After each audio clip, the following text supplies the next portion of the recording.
วิธีการลาสิกขานั้นไม่จำเป็นต้องลากับพระอุปัชฌาย์ลากับภิกษุรูปใดก็ได้แม้แต่ไม่มีใครเลยปฏิญาณตนเองฉันเลิกแล้วไม่ถือสิกขาบทฉันไม่บวชก็ยังเป็นลาได้ส่วนในข้อที่สองการบวชตามปกติการบวชในสมัยพุทธกาลแน่นอนว่าบวชโดยมีความตั้งใจที่จะทำที่สุดแห่งทุกข์แต่ว่าในเมืองไทยเนี่ยเนื่องจากว่าประเพณีเข้ามาเกี่ยวข้องคนไทยในประเพณีไทยก็คือพอมีลูกชายก็ต้องให้บวชเขาถืออย่างนั้นเพราะฉะนั้นก็จะมีคนที่ไม่ได้มีความตั้งใจว่าจะบวชไปตลอดชีวิตแต่ว่าบวชเพราะว่าเห็นแต่พ่อแม่อยากให้บวชและสังคมก็ถือได้อย่างนั้นถ้าไม่บวชเนี่ยมันสมัยก่อนเขาถือว่าเป็นคนดีไปแต่งงานที่ไหนก็ไม่เอาไว้ต้องผ่านการบวชสังคมอันนี้มันมีประเพณีของไทยเข้ามาเกี่ยวข้องและทำให้คนที่บวชเนี่ยเป็นการบวชระยะสั้นบวชมาแค่ช่วงเข้าพรรษา3 เดือนหรือบางทีก็บวชแค่15 วันก็มีไม่ได้มีการบวชไปตลอดแต่ว่าส่วนหนึ่งที่มีศรัทธาจริงมีความปรารถนาที่จะบวชเพื่อละกิเลสเนี่ยก็จะมีการตั้งใจบวชตลอดอันนี้ก็มีแต่ก็เป็นส่วนน้อยส่วนมากก็ไม่ได้ตั้งใจมาก่อนแต่บวชไปจิตมันพัฒนาเรื่อยๆไปอยู่ไปเรื่อยๆตลอดทีแรกก็ไม่ได้ตั้งใจมันยังสบายเองทีแรกก็ไม่ได้ตั้งใจจะบวชตลอดชีวิตบวชแค่ทดแทนก็คุณบิดามารดาพ่อแม่อยากให้บวชก็ต้องบวชทดแทนก็ไม่ได้คิดว่าจะบวชตลอดแต่พอเราอยู่ไปเรื่อยๆมันก็ค่อยๆเห็นคุณค่าของการบวชก็เลยบวชได้บอกไปแล้วตอนลาสิกขาลากับใครก็ได้คำว่าคือสิ่งมันขาดโอกาสของเรา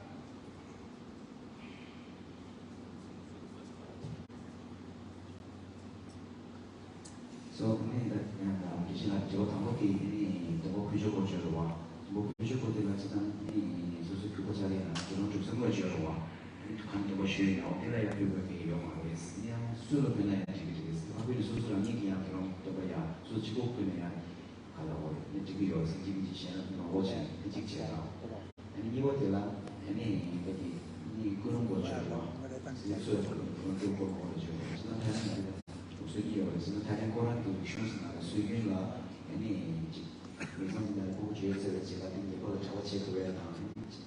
我们就是因为呢，你其实你每方面的工具你超嘛这个呢，你只看到我你我只嘛这个是觉得我当时去做刚刚的有类似，你其实不超嘛这个你其实超个这个那个来去，你看到我你。全部的长下我觉得哇，什么马龙的钱，对刚刚有的送上来，制作过来我就觉得你样，你这种就跟有的是，嘛是你那个老送的我，你这个你用老送的有的，我中文就有的是，你当然不有的是，那这样就，那这样的送你，那是这种，你看是还是，你对中国人的我觉得，你那个老送的那个，我觉得这种这上这种各种钱，这种中间其实你。아니 결혼 쪽에 배우나 결혼 내외나 저것에 오는 배우들 학원이 진수를 이루는 요. 이렇게 하면 바로 고고는 지금 프로그램이 있으네. 결혼 쪽에 제가 아니 자와 결혼 배우죠. 시험을 때는 하다 보면 결혼 내비us.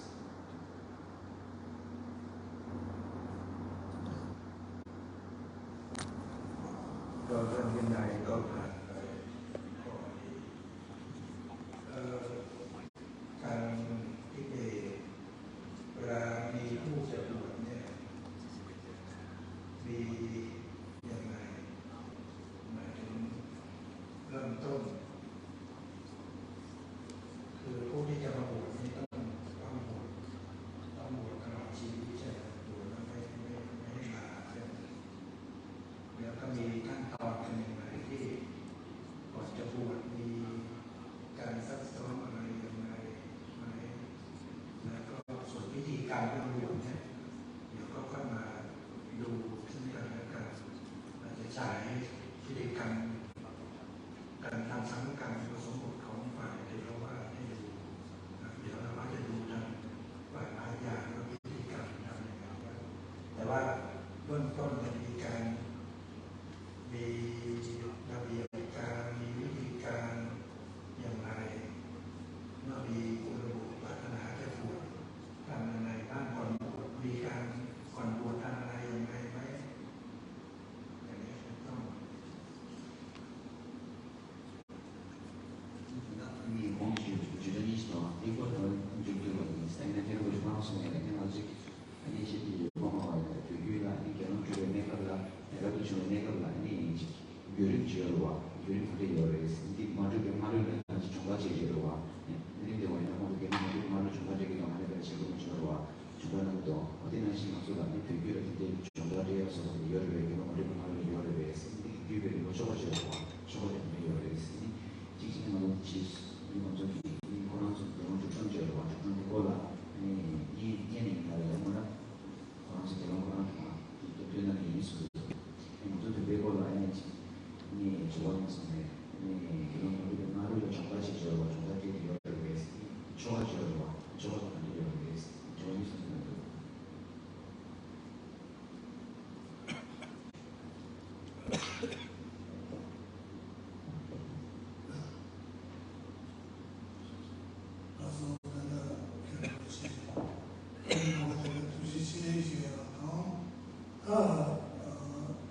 阶段性的有办法的，经常性的，我就觉得下面有几万可能有的在那，你们不做，我就不去你那，你们不做生产，我给你一个，这些的中西，人家给人家给我们是什么就是相当于那个，你们不做，就是的话，他这边一个印度。这个给是什么？那土马那给你送家啊送回来。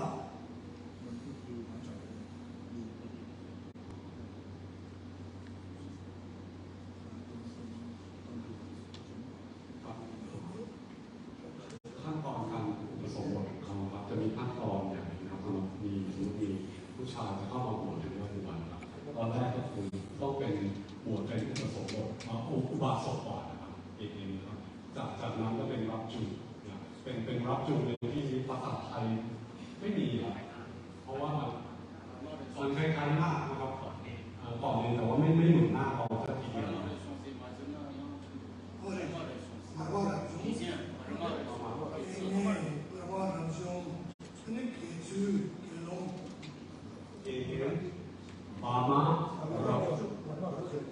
ับจูก็คือเป็นอุบาสกบวชเป็นคือถือศีลห้าเป็นศีลห้าเป็นอุบาสกก่อนใช่ไหมครับจากอุบาสกเนี่ยจะมีสิ่งที่เรียกว่าผาม่ารับจูซึ่งมันคือคำว่าผาม่าแปลว่าอยู่ระหว่างรับจูคือผู้ที่สละลัทธิก็คือเป็นอยู่ระหว่างกลางระหว่างเป็นอุบาสกให้เป็นคารวะก่อนที่จะเป็นนักบวชเนี่ยมันจะมีสภาวะตรงกลางเนี่ยเขาเรียกว่าผาม่ารับจูซึ่งภาษาไทยเข้าผ้าขาวหรืออะไรผมก็เรียกไม่ถูกนะครับเพราะว่าผาม่ารับจูมันไม่มีศัพท์เลยภาษาไทยแล้วก็ปันดุปราชมีปันดุปราชอยู่เป็นสภาวะที่ระหว่างที่บอกให้เรียกปันดุปราชปันดุปราชปันดุปราชก่อนที่จะเป็นเองจากคารวะที่ทำศีลห้าก่อนที่จะมาบวชเป็นสามเณรจะมีภาวะที่เขาจะเรียกว่ารับจูปันดุปราชใช่ไหมหรือว่าใช่ป่ะมีกำหนดหรือเปล่ากี่วันดีผาม่ารับจูดีป่ะพุ่งเซ่เป็นเช่นตามช่วงนี้เลยช่วงนี้มาผาม่ารับจู他暑假我经常暑假出生的结婚嘛生女那我国体结嘛国结嘛民结嘛上班结国结嘛是能对的教我对吧一个把中国的结了民能去노릇도있으면정부가 엔진이 다른 거 사와서 또 대세잖아요. 정부 민지. 안에 삼아지는 제가 너무 순수 뭐 등재시키 어 전부 왔다 준비 딱 하고 그런 딱 해만 저 중국些到这里是有这个类似 So, typically, we have, as they mentioned, we have 4. First one is basic, then the middle one in English is 3.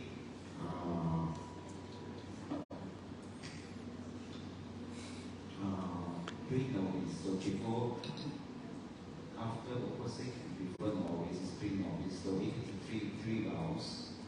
So change the close from the day to the one word, and then change the so he changed the rope, and he take the rope one, and then he also need to change his motivation. So 3 things there. So these 3 things, but this is not the novice.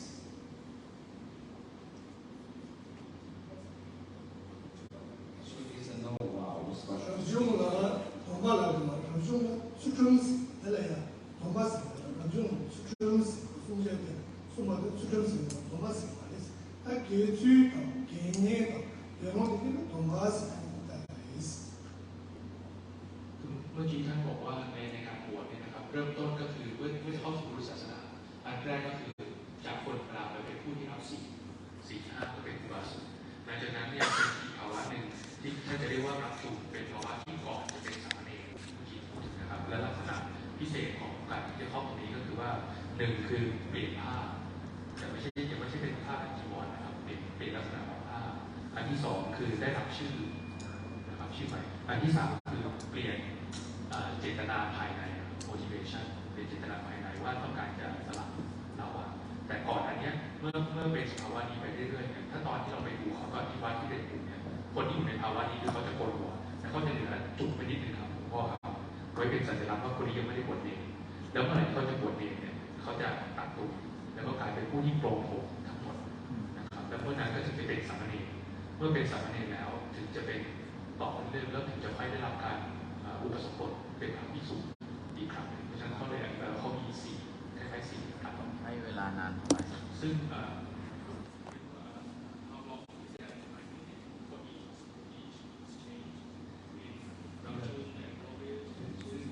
就是那个是有意思。我们中了他，对手啊，马乱了中了，那个是有意思。马乱了中就做天天性的这一，马乱了中，你明年根据你把这个哪外去逻辑，我听这个是用的意思，你外用的，是就你外用的意思。 there's no limit time. 那。 ท่านบอกว่าไม่มีระยะเวลาจำกัดว่าจะต้องเป็นลักษณะไหนกี่วันแต่ท่านจีเชนบอกว่าเราจะเลือกวันที่เหมาะสมกับวันที่ดีวันที่ดีแล้วบางคนก็เป็นระยะเวลาไม่เท่ากันที่เราได้คุยกับเขาก่อนที่ไปที่เดียวบางท่านก็เป็นรับจุดไม่นานบางท่านก็เป็นนานไม่ได้ขึ้นอยู่กับระยะเวลาของเราซึ่งจริงๆแล้วในเรื่องของการอุปสมบทเนี่ยครับทางท่านจีเชนเตรียมมาเสร็จมันมีเตรียมหัวข้อครับแล้วก็จะมีวันนี้แล้วก็จะวันนี้ที่ท่านจะตั้งใจที่จะมาพิเศษที่เราจะมาดูกระบวนการของการอุปสมบทกันอีกครั้งนะครับ他得到的让中中到过的企业里啊，这些这个年的方面，这些社会有人他们提到这些什么意思？但你那样他听不清楚啊，是吧？在当这个不对付的那，他好像都我们了解的，他给你不给你是哪把的呢？那第一个给你就是第一个，你听上，那送下可是送出啥的？给你用着给你之外，你送下我送下有的。 长久给你之外，一定是上把这个公路的，咱马上问你呢，哪几处理给你，哪个处理给你，安全处理给你，我等这个，那毛毛处理也是，但是关系是个呢。ปู่นะครับเป็นแม้แต่ถือศีลที่ว่าการที่จะถือศีลเป็นอุบาสกเองมันก็จะมีการถือศีลจนมาสุดท้ายเราก็จะเป็นศีล5แต่ว่าของเขาเนี่ยมันจะมีไม่แน่ใจว่าของไทยประเพณีมีว่าเช่นถือศีลข้อเดียวใน5 ข้อทำได้ข้อเดียวเขาจะถามผู้จะมาถือศีลว่าคุณสามารถถือได้เท่าไหร่หมายถึงว่าข้อเดียว มีความ เดี๋ยวจะฉายวิธีการอุปสมบทให้ดูที่ว่าตอนนี้นะ ตอนนี้เลยนะครับเดี๋ยวพรุ่งนี้จะมีคุยเรื่องบทสมบทอีกรอบหนึ่งพรุ่งนี้จะมีคุยอีกรอบหนึ่งครับ ตรงนี้ใช่ไหม เพราะเขาก็เตรียมไปพูดพรุ่งนี้เหมือนกันครับ จะดูวันนี้ไหม จะดูวันนี้ไหมครับ ไม่ทราบว่าพรุ่งนี้หลวงพ่อคือตอนนี้ก็คือจริงๆเรามีตารางที่บอกว่าวันนี้จะคุยเรื่องวินัยวันพรุ่งนี้ช่วงเวลาที่เราจะตั้งใจคุยเรื่องตัวสมบูรณ์แต่ถ้าหลวงพ่อต้องการจะนำเสนอให้เราได้คุยกันเรื่องนี้แล้วก็จบเรื่องวินัยที่คุยตอนแรกแล้วหลวงพ่ออยากจะแสดงเรื่องนี้เลยก็แล้วแต่หลวงพ่อพิจารณานะครับหรือว่าหลวงพ่อจะสามารถมาลงรายละเอียดพรุ่งนี้ด้วยกันกับพวกเราอีกรอบหลัง ใช้เวลา ก็ได้ ครับ จะยกไปตรงนี้ก็ได้ ครับ ก็ได้มีการถ่ายวิดีโอไว้ในวิธีการของการสมบูรณ์ตั้งแต่การเปลี่ยนหน้าตัวอย่างนี้ก็จะเปรียบเทียบแต่ว่าเนื่องจากคนถ่ายเขาไม่เข้าใจว่าเราจะต้องดูวิธีการในบททั้งหมดก็เลยไปเอาของที่ถูกมาใส่มาใช้ก็จะเป็นการฉายสำคัญก็จะเป็นวันพรุ่งนี้ก็ได้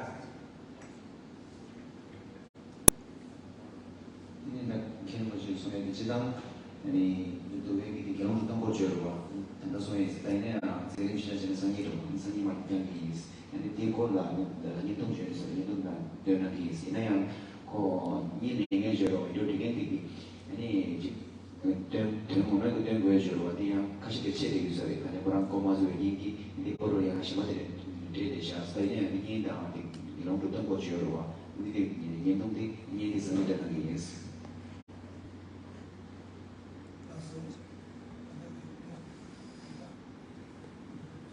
네, 나한테는 너도 쉬어있나? 아, 괜히 조인이 있어봤는데, 지사는 괜히 용서 괜히 차별이요. 나 걔랑 용서 괜히 들어봐이나, 후장가 있다. 나 가르를 해서는, 나는 소쇼, 마시네, 로엠, 차도 마오나데, 소쇼가 공부를 했다. 나는 소쇼, 나는 마시바네, 그만큼 공부를 했다. 나는 소쇼, 마시네, 로엠 쓰랍니다. 근데 지난 게 뭐이면은 저가 지금 왔다라 개발도 이제 지바지 쇼고 말다. 아마 개발이면 저는 때문에 년도에 왔던 것도 지바지 쇼고 말다. 되게 소매 아니 주식 모임인데 그래고 상주 상바시 왔다 공부 봐. 나는 소주 마시 모임 아니 주요 공부 예스. 아니 개발도 참 공부 했다. 지산에 개념들은 용속의 개념이 있어요. 그 공부를 해서. ก็อย่างที่เรียนไปครับว่าเขาจะถามผู้ที่จะมาถือศีลเพราะว่ากว่าจะบวชถึงระดับเป็นภิกษุเนี่ยคุณต้องผ่านระดับอุบาสกคุณต้องถือศีลถ้าครบเลยคือ5ข้อมันไทยทุกอย่างคือว่าไม่ฆ่าสัตว์ไม่ขโมยของที่ไม่ได้ให้มาไม่ประพฤติผิดในการหรือไม่สามารถที่จะมีความสัมพันธ์กับผู้หญิงอื่นที่ไม่ใช่ภรรยาเราได้แล้วก็ไม่พูดโกหกนะครับแล้วก็ไม่ดื่มสุราถ้าคุณสามารถถือได้5ข้อเขาจึงเรียกว่าเป็นอุบาสกที่สมบูรณ์แต่ว่าถ้าคุณทำไม่ได้เขาก็อนุญาตให้คุณเหมือนกับเลือกอันที่คุณทำได้แต่คุณก็ยังไม่สามารถที่จะผ่านขั้นนี้ไปเป็นรับจุดได้คุณก็เลยยังจนกว่าคุณจะถือได้ครบ5ข้อก่อน พวกที่บวชเนี่ยส่วนใหญ่หรือทั้งหมด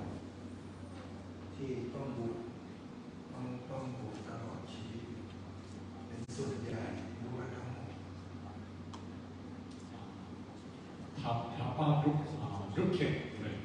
이렇게 장마와 만체와 미쉐링과 제기름에 각 예사하죠 말이야 내가 이런 예를 대바리게 제일 시던지로 되었지. 아무거나 되냐 무슨 말이야. 어디 좋아하는가. 제일 시던지로 되었지. 얘 나한테 무슨 말이야. 내가 붙여봤어요. 그래서 그런 아무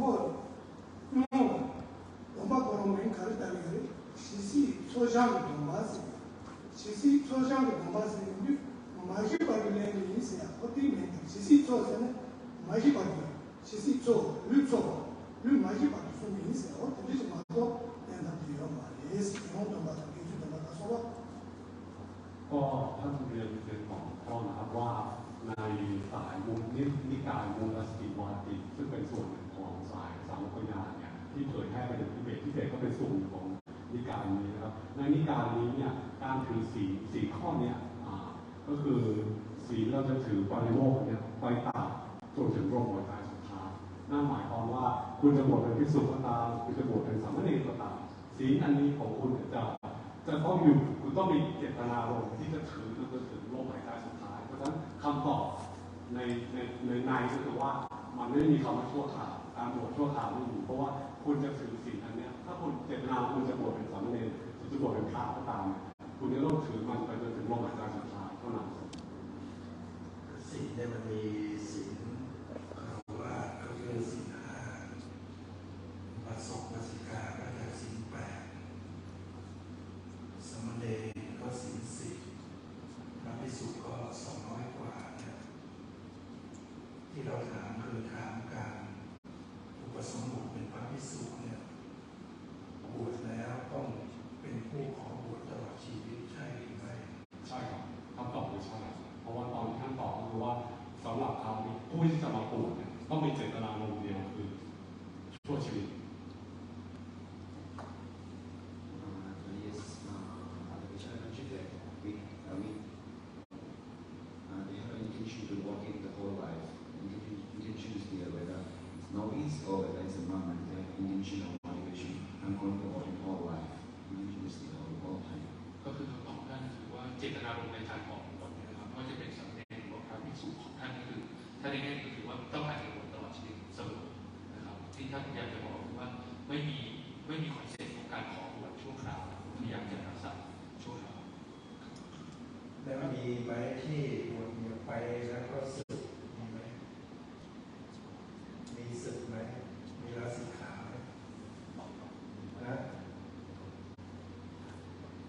Meccanologi sulla 지난 지수의 것들은 어떤 것이 있고 그래서 그런 유효 그래서 아니 아니라서 뭐 불편해서 다니고 이 계속 법정적으로 이렇게 요구를 했어요. 어떻게 그런 것이 가능한 것인지 말하면서 계속 관계들이 이루어진다. 도마 관계들이 이루어지겠어. 다 도마 관계들이 가지고 있으면 대박 상황이 되면 세 때마다 또배 주는 일이 롱가 또배 다니는 것이 롱가 때마다 또배 때마다 또배 때마다 소설 빌어요. 아마 추천된다. 아마 띵행진다. 아마 싫어진다. 손인다. 아마 추천된다. 손 먼저 같이. 대지 당이 싸워는 손 부산 말이지. 가제 싸움하다.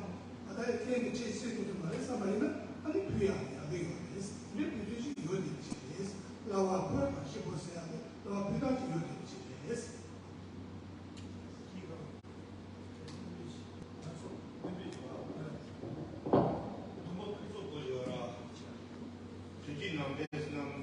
시대적인 거는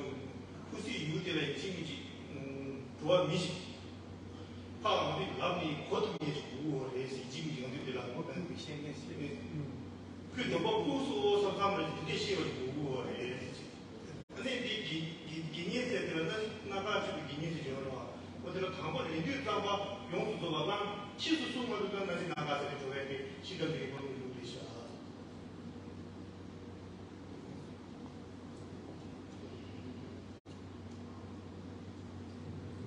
Krishna mentioned that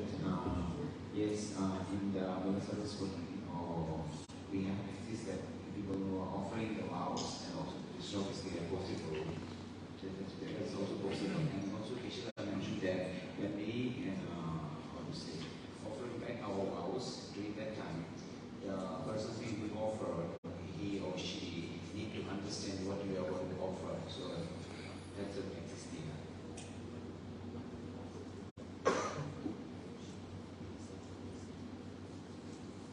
Offer back vows, right? So the person who yeah. So that's it. What you speak, maybe understand.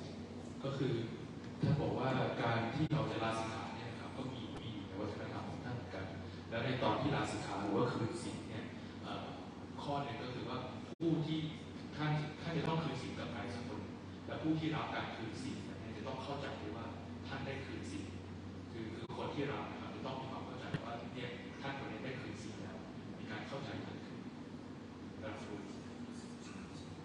คำว่าคืนสินของเขาก็ลาสิกขาแล้วนะ ใช่ครับ ต่อไปจะถามเรื่องพระวินัยเกี่ยวกับเรื่องว่าทางมายาเนี่ยมีการปรงอาบัติไหมที่เป็นอาบัติเบาเช่นอาบัติปาจิตตีมีการปรงอาบัติไหมมีการประพฤติพุทธาวิธีออกจากอาบัติหนักคือสังฆาทิเศษที่ปริวาสกรรมมีไหมการออกจากอาบัติเบาที่มีการปรงอาบัติอย่างของเทรวาสเนี่ยถ้าทำผิดวินัยเช่นอาบัติปาจิตตีทุกกฎอะไรเนี่ยอาบัติเล็กน้อยเนี่ยก็จะมีการปรงอาบัติก็คือเข้าไปหาภิกษุองค์ใดองค์หนึ่งหรือจะเข้าไปหาสงฆ์แล้วแต่ก็จะเป็นการกล่าวว่าตนเองได้ผิดพลาดบกพร่องในสิกขาบทเหล่านี้ก็มาแสดงเปิดเผยตัวเองเพื่อจะแก้ไขเพื่อจะระมัดระวังต่อไปในเรื่องของอาบัติสำหรับอาบัติที่ไม่ใช่อาบัติหนักส่วนอาบัติหนักที่เป็นสังฆาทิเศษเนี่ยก็จะมีสังฆกรรมกันอยู่พุทธาวิธีอยู่ปริวาสอยู่มานักออกอัปพาถามว่าทำมายามีไหม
Geshe-la mentioned that,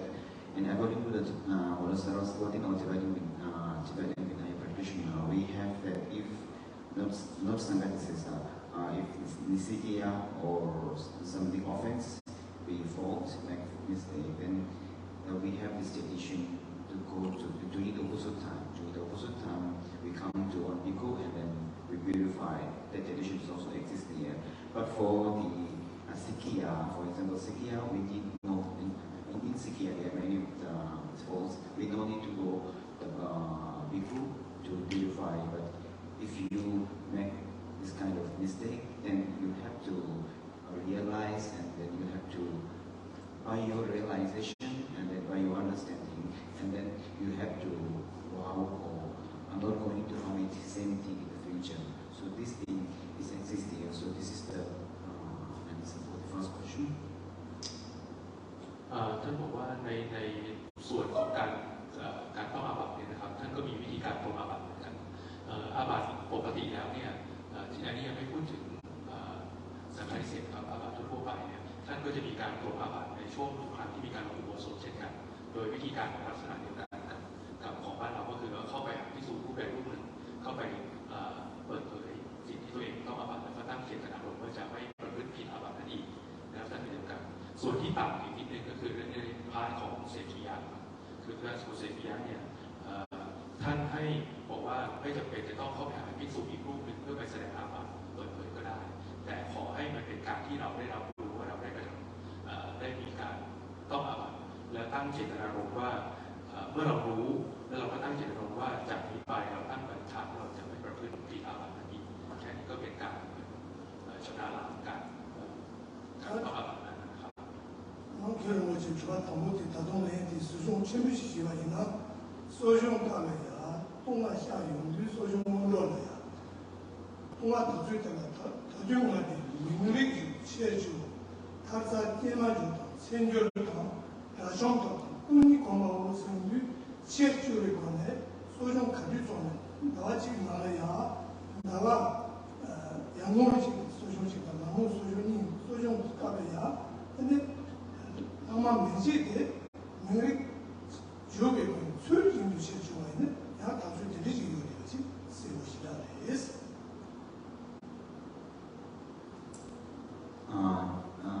for the little bit explanation about the question. So in the Tuikobusut time, in the one month is Tuikobusut, the 15 before 15 and after 15, the vaccine and everything. So there's Tuikobusut. During those time, Tuikobusut time, according to the Molasa's tradition, if you recite after the necessity, if you recite all the details of the scroll, and then there is also saying that it's purified in the time. 大体的话，134章第40句是ก็เมื่อกี้ท่านบอกว่าและในช่วงเวลาที่เราอุโบสถนะครับท่านก็จะมีการอุโบสถเหมือนกันในช่วงในวันพระเหมือนของเรานะครับเป็นวันสำคัญที่ว่าแล้วก็ในช่วงนั้นเนี่ยเวลาท่านสวดลงบนโลกนะครับท่านบอกว่าถ้าเกิดว่าปกติเราคือเนื่องจากเราที่เราไปช่วงท่านลงบนโลกท่านบอกว่าปกติท่านจะไม่ได้สวดเต็มท่านจะสวดถึงสังฆาทิเศษนะครับแล้วในปีเนี่ยอันนี้คือเสริมจากท่านเล่าหลายวันที่เราเจอท่านคือใน1 ปีเนี่ยท่านจะสวดครบประมาณ1,000เป็นหลักนะครับท่านก็บอกว่าทุกครั้งที่มีการสวดปาฏิโมกข์ครบเกินเลยไปถึงสังฆาทิเศษเป็นต้นไปนะครับ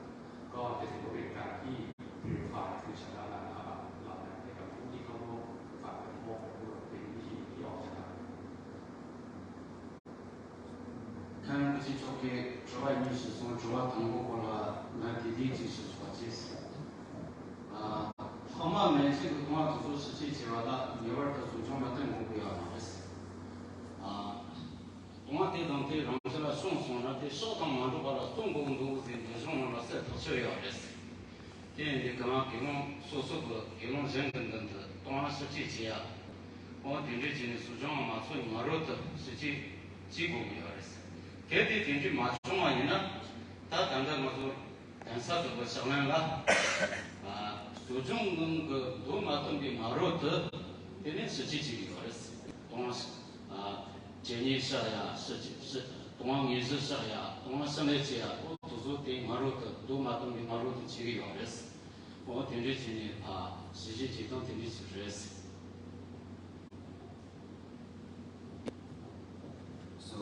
thank you very much for answering Uche's question and also about the first question, Kishida wants to a little bit explain. So Kishida mentioned that according to the Muslim tradition and also the tradition which exists in the Tibetan monastery, not including the sacrifices rest basic here. So the way purification is not really necessary to purify in front of bhikkhu. That's one thing. The second thing also in the Tibetan tradition, before Uposatha, during the Uposatha time, before chanting the Patimokkha airport, they also purified all the Sangha together. They purified, so that condition still exists, and also they practicing the Tibetan, especially the Tibetan monastery.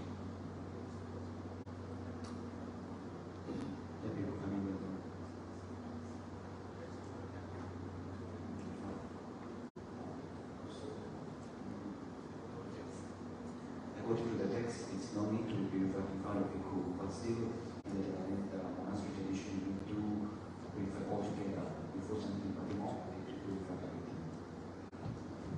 ก็ท่านขอเสริมนะครับว่าในสายของรัตสรวาสันติวาสของท่านหรือว่าในสายที่เบรกเนี่ยท่านบอกว่าถ้าตามคำพีนะครับจะบอกว่าอาบัติที่ต่ำกว่าสังฆาทิเศษจริงๆแล้วไม่จำเป็นจะต้องโปรดอาบัติต่อหน้าภิกษุอีกรูปหนึ่งก็ได้ตามคำพีแต่ว่าในวัดปฏิบัติของท่านในสายของทางทิเบตท่านในทั้งหมดเนี่ยเขาจะมีการแสดงอาบัติทุกครั้งก่อนที่จะลงปฏิโมกข์ด้วยกันอยู่แล้วนะครับอันนั้นก็เป็นการลงอาบัติร่วมกันทุกครั้งเหมือนกันปฏิโมกข์อันนี้ถ้าเสริมก็คือในตอนคราวที่ลงไปครับก็ก่อนที่จะลงปฏิโมกข์เนี่ยเราได้ไปดูเขาก็จะมีการลงอาบัติ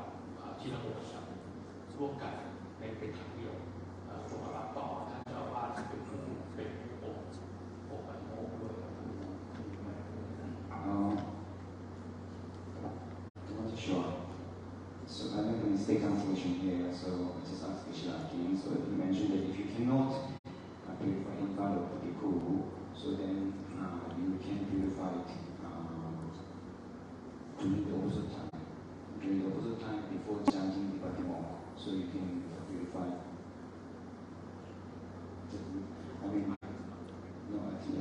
no, correct. So I just ask again. So he mentioned that if you cannot purify it, so that then if not bhikkhu, so then you can also do together in a group during the episode before chanting or before reciting the Patimokkha. โอเคครับผมท่านเข้าใจผิดนะครับคือพวกเราว่ากันแบบจริงๆแล้วคือความหมายที่ได้พูดเมื่อกี้ก็คือว่าถ้าการลงอาบัตินะครับต้องลงกับภิกษุอีกรูปหนึ่งเหมือนของเราครับทีนี้ถ้าเราไม่สามารถลงกับภิกษุรูปใดรูปหนึ่งในการส่วนตัวได้วิธีการอีกครั้งหนึ่งก็คือเราจะแสดงอาบัติร่วมกันเป็นคณะก่อนจะลงปฏิโมกข์ทุกครั้งก็เป็นอีกวิธีการที่จะออกครับก็คือมีสองลักษณะแรกคือลงกับภิกษุอีกรูปใดรูปหนึ่งเป็นการส่วนตัวหรือไม่งั้นก็ลงอาบัติเป็นคณะก่อนที่จะลงปฏิโมกข์ทุกครั้ง กับสงฆ์ตรงกับสงฆ์ข้าวได้กับสงฆ์ตรงกับที่สูงนะก็ได้ตรงกับสงฆ์นะครับตรงกันแต่ว่าที่ไม่ตรงกันก็คือฟังปฏิโมกข์สวดสังฆาทิเศษซึ่งก็จะมีการถามว่าสิกขาบทตัวนี้มีความบริสุทธิ์หรือไม่ถ้าใครไม่มีถือว่าบริสุทธิ์อันนี้มันจะหมายถึงว่าบริสุทธิ์จริงๆถ้าใครต้องมาสังฆาทิเศษเนี่ยให้เปิดเผยนะถ้าเกิดบุคคลนั้นไม่เปิดเผยถือว่าปิดบังสงฆ์ก็จะมีโทษแต่ไม่ได้ทำให้อาบัตินั้นหมดไปอาบัติสังฆาทิเศษไม่สามารถออกได้ด้วยวิธีการฟังปฏิโมกข์ซึ่งมันเป็นพิธีสังฆกรรมที่ขั้นตอนต้องใช้สงฆ์ทำสังฆกรรมก็จะมีวิธีการของการออกจากอาบัติสังฆาทิเศษเนี่ยก็จะต้องไปทำในอุโบสถมีสงฆ์ส่วนภิกษุรูปนั้นที่ต้องไปแสดงตนก็ต้องมาแล้วก็สงฆ์ก็จะสวดกันและออกมาประพฤติเวลาประพฤติเนี่ยหนึ่งเข้าที่มุมที่วางกับภิกษุปกติไม่ได้อยู่นอกเขตไม่ได้เป็นต้นแล้วก็ต้องบอกว่าอยู่จนครบวันที่ปกปิดไม่ขาดแล้วก็มาอยู่มานะประพฤติมานะก็ต้องไปทำพิธี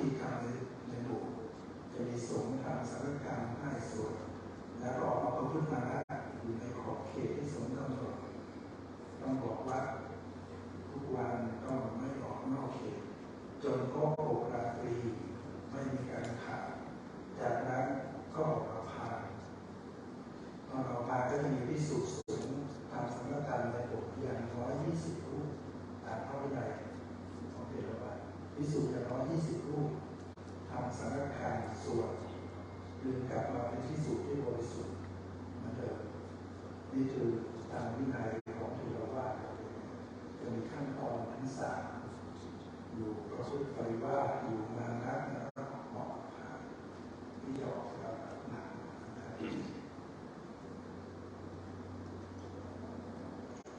La chiama ci sono le felicità, ci vogliono di quello che stanno, di non ci va, che non riesce a trovare, in città che non di Hama che poi parla, e di questo diceva sempre che non è stato male, non sono stato in tavola,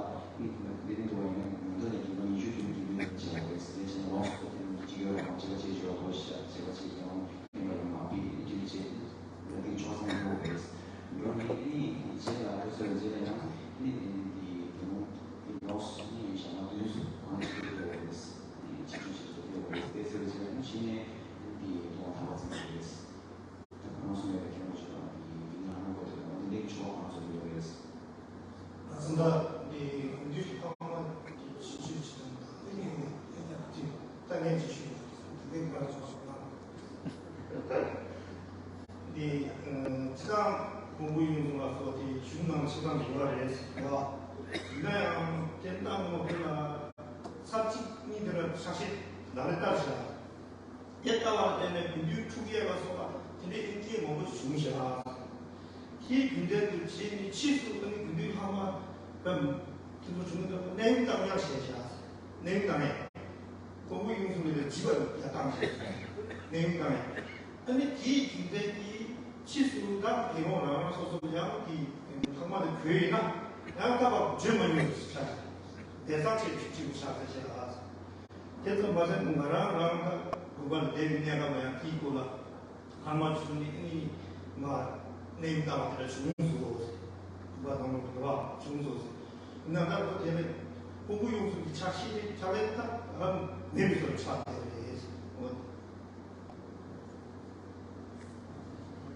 anche c'è la mention that so what's the tradition so all tradition exists so if the one people make a mistake or something any of them exists so the rituals text is also there so all the text and rituals there so when he is the senior then he will remove the children and he will do all those activities and then he mentioned that in the Tibet ancient time they practice that same Sangagama, they practice, but that time, because of that Sangagama practice, among the Sangha, big chaos or destruction happened among Sangha, so because of the Sangagama. So you need to say all the mistake, right? So because of that, in the among the Sangha, destruction still happened. So for that reason, they stopped practicing continuously. That Sangagama because they practice one time, but because of their practice, and then among the Sangha, disruption or chaos happened among the Sangha. So for that reason, they stop that continuous practice. And also, instead of practicing the Sangagama, if they heard some people, they make any of Sangha Disisa, they just get out of monastery during those times. Because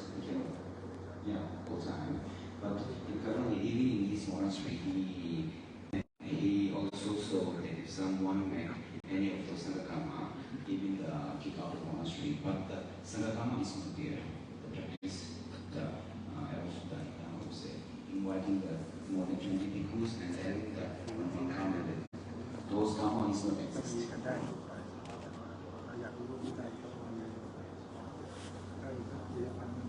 And ancient time they need to kick out.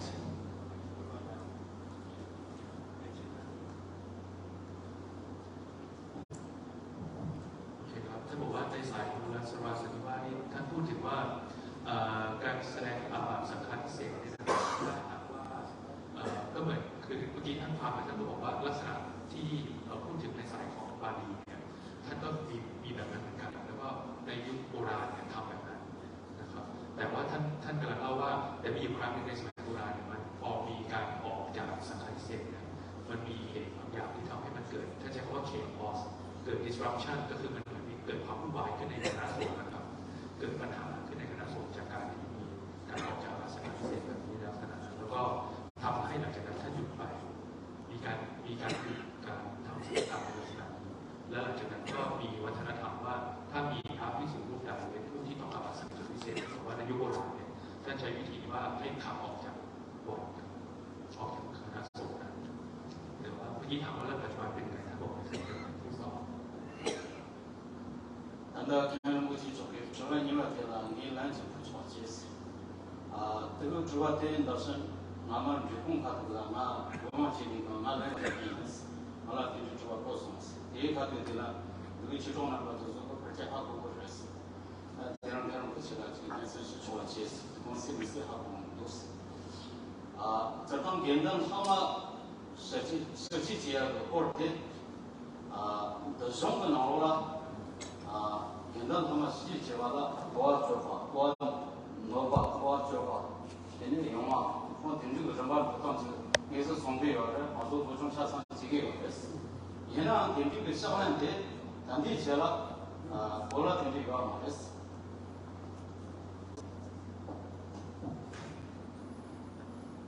Geshe mentioned that actually we discussed this topic at the Depot Monastery and also Geshe himself explained to the both Sri Lanka and Taiwan in those times, but still for the King Buchi, so he came to ask the question. So in the text, Monasara also the text, they already mentioned that before. So the Sangakama, all the explanations exist here, but practice does not exist so far. ท่านบอกว่าในตอนที่เราไปประชุมกันที่วัดเดฟูตอนนั้นท่านได้อธิบายไปแล้วรอบหนึ่งการในตอนนั้นนะครับแต่ว่าวันนี้ก็อยากจะขออธิบายอีกนิดนึงก็คือว่าจริงๆแล้วสัจกรรมในการออกจากอาบัติสังฆาทิเศษในคัมภีร์มีปรากฏอยู่นะครับในตอนนี้ก็ยังมีปรากฏอยู่แต่ว่าเป็นวัฒนธรรมเป็นวัดปฏิบัติที่นักก่อนไม่ได้ทำไม่ได้มีทำในตอนนี้现在方面公安民生中才刚才对了非常重要的事。给弄对了，给弄热死，给弄吃不见死，跟这个什么能不起些不是？给弄热死了的，这前面就过的是那谈了不出你嘛，给弄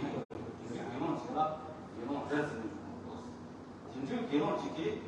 可能搞的是呢，我现在方面公安的事情几个还要嘛，但是让他送药不是？他给弄吃不见就是送给药的。给弄吃不见啥的，可能就过来噻呢。人生经我才希求当然吧。因为东安实际提倡的，东北人说对了开哇。我听这个讲说吃不见，听这给我听这吃不见就不要的事，听这吃不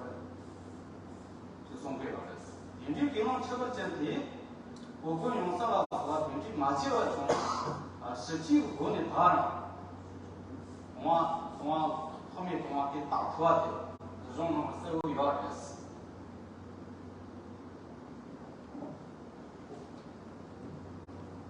Geshe mentioned that according to Monasara's wording, there are many stages of bhikkhus. The best bhikkhus means the bhikkhu who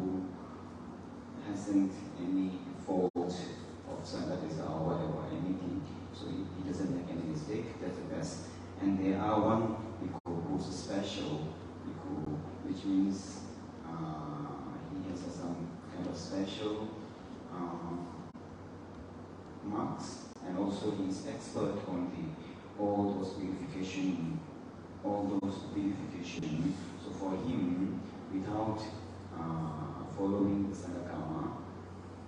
he can purify Sangatisisa.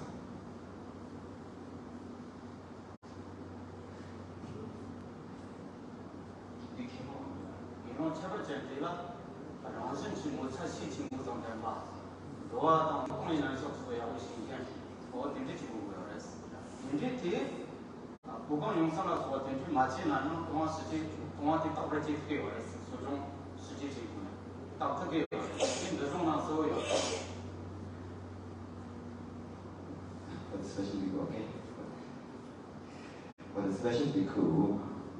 he has two qualities. First one is in natural, for natural he's a special,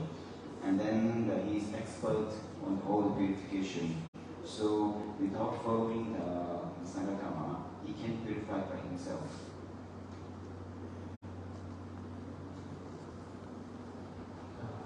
ท่านบอกว่าในสายของท่านเนี่ยนะครับโดยจริงๆแล้วพูดถึงว่ามีพระภิกษุหลายท่านใช้ว่าสเตจนะครับมีหลายขั้นในการท่านจะเป็นเรื่องของภาวะจิตใจท่านบอกว่าพระภิกษุที่ดีที่สุดเนี่ยคือเป็นผู้ที่ไม่มีความผิดพลาดเลยแล้วก็ไม่มีความประมาทนะครับแต่ท่านบอกว่ามีแบบที่สองคือพระภิกษุที่มีความพิเศษนะครับท่านบอกว่า special และท่านบอกว่าเป็นผู้ที่มีความสามารถเป็นผู้เชี่ยวชาญที่มีความสามารถเป็นพิเศษในการที่จะ purify หรือชำระล้างสิ่งที่ติดขัดในจิตตนเองได้โดยที่ไม่จำเป็นจะต้องเข้ากระบวนการของการเข้าสังกัดเพื่อที่จะชำระล้างท่านสามารถจะชำระล้างด้วยตัวเองได้对于同啊，不管用生活的同啊实际情况当中的，他给我他兄弟说，让人去摩擦蛮看，就工业来说，对这要不要不是我们心看，我在定这个给我对差不了的是，定这给我对，他不管用上了说定这个车里头概念，车里这个就把放，没有就把当当的车里头往后去接人了，定的定当了，定当个定了，让最重要的。定这个先往后去这样的是，定这个产品定的东方也是，定到他们东方也是世界不管用生活的东方也是世界这样的人说的，而且过了马对吧，定的检查了，人家研究了3个月是，人家中国当中了，检查第二是再看要马的是。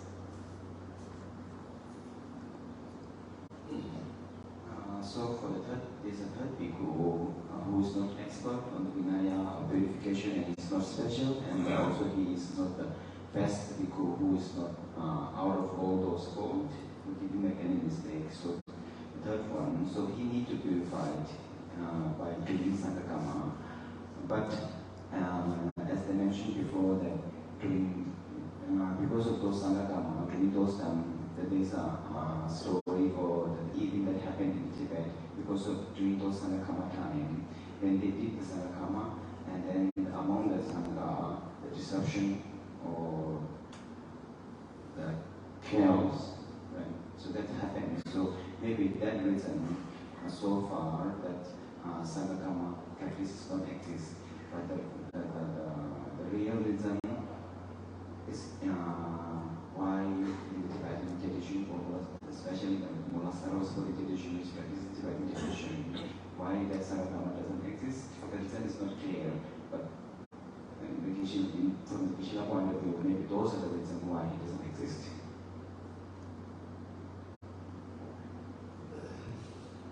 โอเคครับอาจจะเข้าใจยากผมไม่มั่นใจว่าผมจะเข้าใจถูกหรือเปล่านะครับก็คือท่านพูดถึงภิกษุ3ลักษณะนะครับลักษณะแรกคือผู้ที่มีความเชี่ยวชาญในพระวินัยเป็นผู้ที่ดำรงตนได้อย่างไม่ผิดพลาดต่อพระวินัยเลยแบบที่2คือภิกษุที่มีความพิเศษคือสามารถที่จะชำระล้างตนเองได้โดยที่ไม่ต้องเข้าไปในสังฆกรรมอันที่3คือภิกษุที่จะต้องชำระล้างอาบัติตัวเองโดยการเข้าสังฆกรรมแต่ว่าท่านกำลังอธิบายว่าแต่ว่าเคยมีเรื่องที่เกิดขึ้นในทิเบตในสมัยโบราณว่าเมื่อมีการทำสังฆกรรมออกจากสังฆาธิเศษเนี่ยมันเกิดมีใช่เพราะว่าเกี่ยวมีปัญหาเกิดขึ้นในคณะสงฆ์ทำให้การออกจากสังฆาธิเศษโดยรูปแบบของสังฆกรรมแบบนี้เนี่ยมันได้ถูกระงับไปแล้วก็ไม่ชัดเจนว่าณปัจจุบันเนี่ยทำไมถึงได้หายไป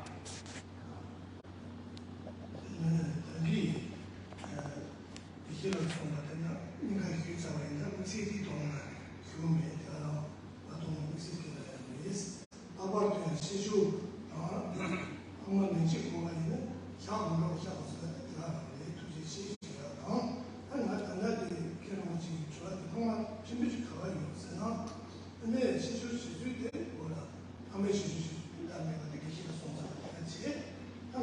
진술 대신에 다 대만은 아마 그거가 있나 다수되고 여러 개 있으나 다수가 대중은 님도 지금 시도야 도스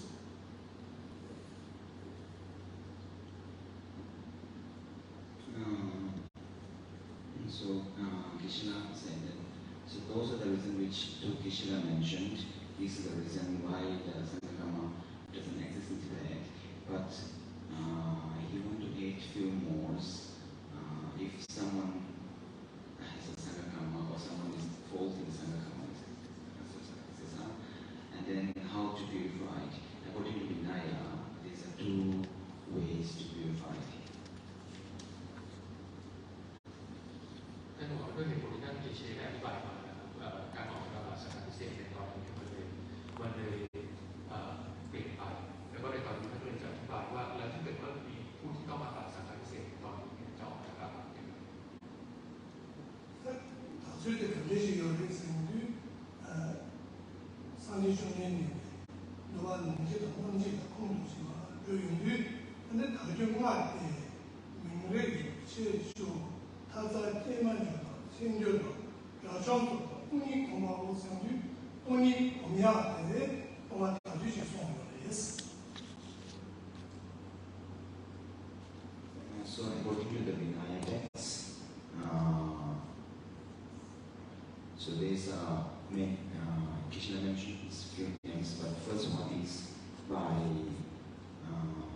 realization of emptiness or anatta or selflessness. One can purify the selflessness. Emptiness is anatta. โอเคครับคือท่านบอกว่าการที่เราจะออกจากอาบัติสังขารทิเศษนะครับวิธีที่หนึ่งก็คือให้เราเข้าถึงการรู้แจ้งต่ออนัตตา realization of emptiness เข้าถึงการรู้แจ้งถึงความว่างเปล่า 근데 이제 너무 많아.อย่างสุญญตา 근데 이제 너무 많은 시간은 경험하고 하는 게 뭐. 근데 무슨 나한테 경험 지원은 소리가 나와서 봐. 음식을 가면 그 남의 소중하다. 실험이 너무 많이 있어도 한 맞추기 근데 제일 리서치 분들과 아바르트 보여주는 어딘지 이게 소중하다. 네와르 실험이 소리요. 근데 돈이 원백원에 동아시아다. 샤답지 동안 아마시아다 찍으셔야 니바텔이야 야세시고 시발에 전주를 하네요. 니바통 제일 신의 문제와 내가 도를 사실 세 멤버 이제 같은 세기만 가지고 니바 다야 돼. 장셔서는 초기로 인송을. 그 용망